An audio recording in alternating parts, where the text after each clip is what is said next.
Fight West, Cris Cyborg, Holm and the Mount Rushmore of women's MMA. After a week of drama about whether UFC 219 was ever going to get a main event, we got a pretty damn good one in Cris Cyborg vs Holm.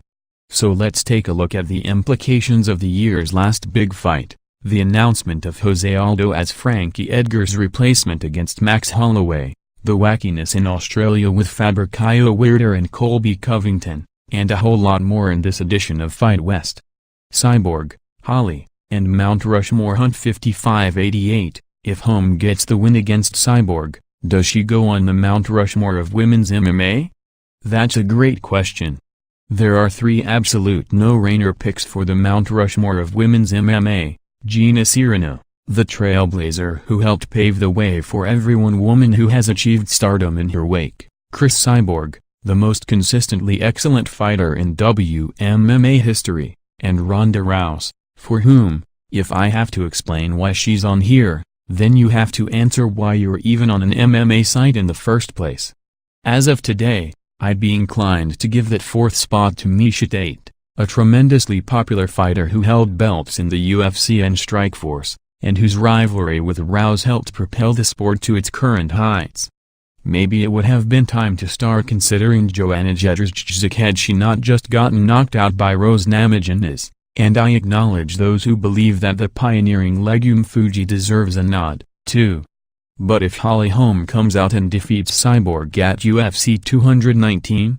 Man, now you're talking. Holm's already responsible for the most memorable moment in women's MMA history, her head kick knockout of Rouse in front of 56,214 fans in Australia 2 years ago this week. She's been a ratings draw when she's put on television. She has her World Championship boxing background on her credentials. She's shaken off a losing streak and gotten back into position for another crack at a title. Now she's square inches the middle of the biggest drawing women's fight that can be made at this point. If she wins in Las Vegas on December 30th, she's not only in Cyborg's aura of invincibility, but she also becomes the fifth fighter in UFC history to hold titles in two weight classes. Say what you want about the utter lack of depth in the women's 145-pound class, but there's no dispute the best fighter in that class over the past decade holds the belt. So yeah, notwithstanding Tate's UFC 197 win over Holm, if Holm wins, she belongs on that mythical WMMA Mount Rushmore.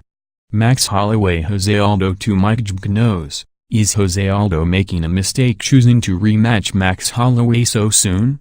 If he loses, should he finally move to lightweight? #fight tweets #UFK218 I can understand why some fans have a little bit of Jose Aldo fatigue.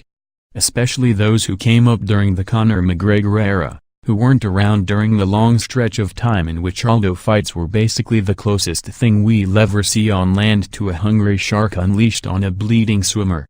But the bottom line here is that the UFC could have done a whole lot worse for a backup plan for UFC 218 than having Max Holloway rematch Aldo. First off, if we still care about the actual divisional scheme, then Aldo, whose only losses over the past 12 years are to Holloway and McGregor, makes the most sense after Edgar fell out. No doubt Cub Swanson would have made for an interesting catch-up, but he's also headlining a fight night against Brian Ortega on December 9th. If you're weighing the pluses and minuses of whether to match up Aldo or Swanson against Holloway, you have to take into account the fact that yanking Swanson off the December 9th card completely puts the screws to that event. It's not like Aldo's about to go fight Ortega in his place if Holloway gets the nod. And then there's this, Holloway deserves props for simply wanting to stay on the card. We've talked quite a bit this year about champions becoming more judicious in picking their opponents, pulling out when they have injuries, and so on. There's a fair bit of validity to this, but guess what? If fans buying tickets get burned over and over and over on main events, they eventually become non-ticket buying former fans, and if that happens often enough, eventually this whole game drops off like roller derby in the mid-70s. How much bigger of a star did McGregor become when he accepted Chad Menst as a late substitute and beat him at UFC 189? A whole lot bigger than if he took his ball and went home instead.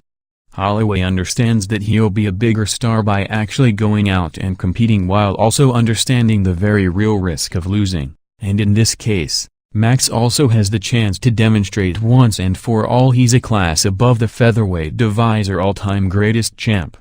The mess in Australia Clangford 4, is Weirder becoming a loose cannon?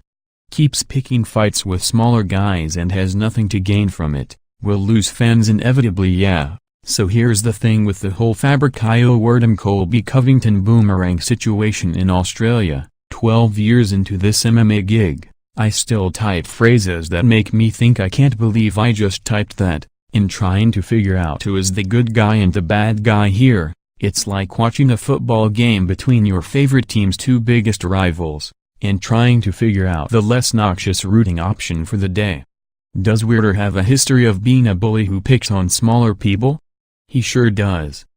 But given that he insists he was provoked, and the Covington has a history of such, this isn't exactly equal to Weirder talking over Tony Ferguson's answer at a press conference, and then flying off the handle when Ferguson objected. Covington, meanwhile, has proven himself willing to do anything to get attention, including getting himself into a weird Twitter war with John Jones in the aftermath of the Weirder altercation.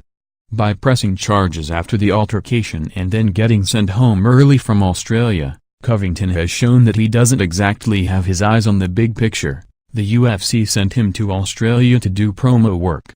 Are they going to be in a rush to give him a continued push after being part of an incident that left a UFC Sydney headliner with the court summons?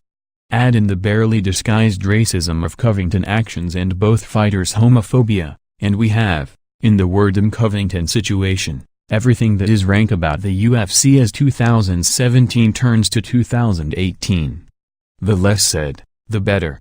Michael Bisping vs. Kelvin Pastel-Rucker. Yeah, what's Bisping thinking taking this fight in China on such short notice? It's hard to tell what Michael Bisping ever truly thinking, but, look, the guy's always marched to the beat of his own drummer. And whatever you might be tempted to say about him, even Bisping's biggest detractors need to give him his due for stepping up to the plate throughout his career. Maybe Bisping took this fight because he simply wanted to eliminate the stench of such a high-profile defeat as his loss to Georges St-Pierre as soon as possible. Maybe he got an off-the-books bonus to save the show. While we shouldn't encourage fighters to make a habit out of jumping so fast back into the cage after big losses, in this case, I say let Bisping be Bisping.